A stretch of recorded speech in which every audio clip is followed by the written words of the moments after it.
një afresk I cili po pikturohet ditë pas dite nga një numër shumë I madh forcash në hapësirën që ka krijuar reforma në drejtësi.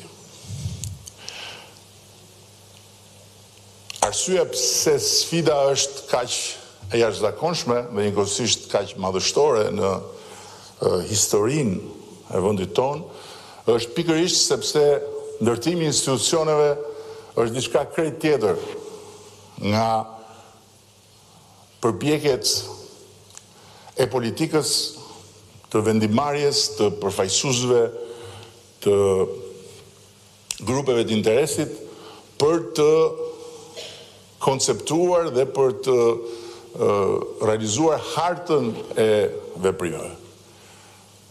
Në fund të ditës ka një të vërtet shumë të thjeshtë.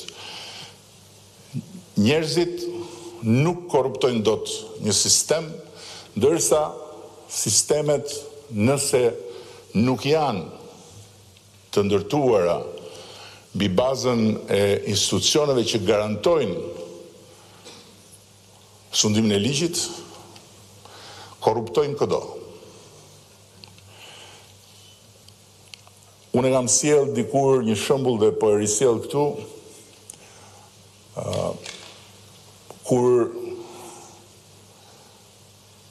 diskutohej vendosja e rripit sigurimit në Shqipëri.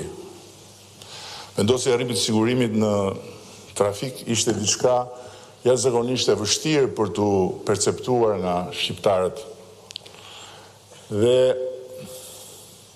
kishte një fakt që e dallonte shqiptarin këtu me shqiptarin në Gjermani. Asnjë shqiptar në Gjermani nuk e konceptonte dot që të ndiste makinën pa vënë rrypin. Por shumë pak shqiptarë e konceptonin që të vinin nga Gjermania këtu dhe të mbanin rrypin. Dhe një ditë një ambasador I Gjermanisë më thot, çudi e madhe, thot, ju shqiptarët as këtë gjë, thot, nuk e mësoni shpejt. I thash gjo, ty do të vi keq, po unë kam parë punonjës të ambasadës gjermane pa rryp sigurie në Shqipëri. Edhe kjo është e vërtet. Sepse nuk është njeriu, nuk është kombësia e tij, nuk është historia prej nga një popull vjen, që përcakton sjelljen e individit në raport me ligjin. Është sistemi. Gjermanët në Shqipëri e bile I gëzoheshin mosvënies rrypit sigurisë. Shqiptarët në Gjermani as nuk e imagjinonin që mos vinin rryp sigurie. Dhe ky është hendeku që ne duhet mbushim me reformën në drejtësi dhe me ndërtimin e institucioneve në tërësi.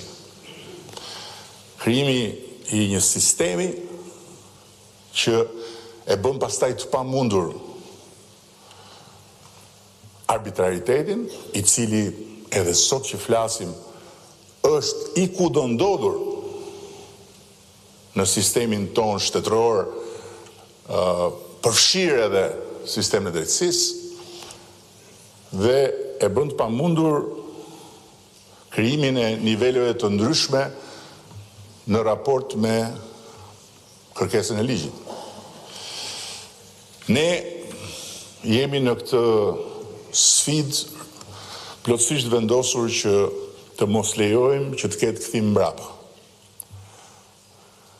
Jemi në këtë sfidë plotësisht vendosur që ta bëjmë të pa kthyeshëm këtë proces dhe në këtë pikë ka diçka që është garanci shumë e madhe për Shqipërinë dhe për shqiptarët. Dy fjalë: Bashkimi Evropian. Nëse Bashkimi Evropian nuk do të ishte aty, nëse shqiptarët nuk do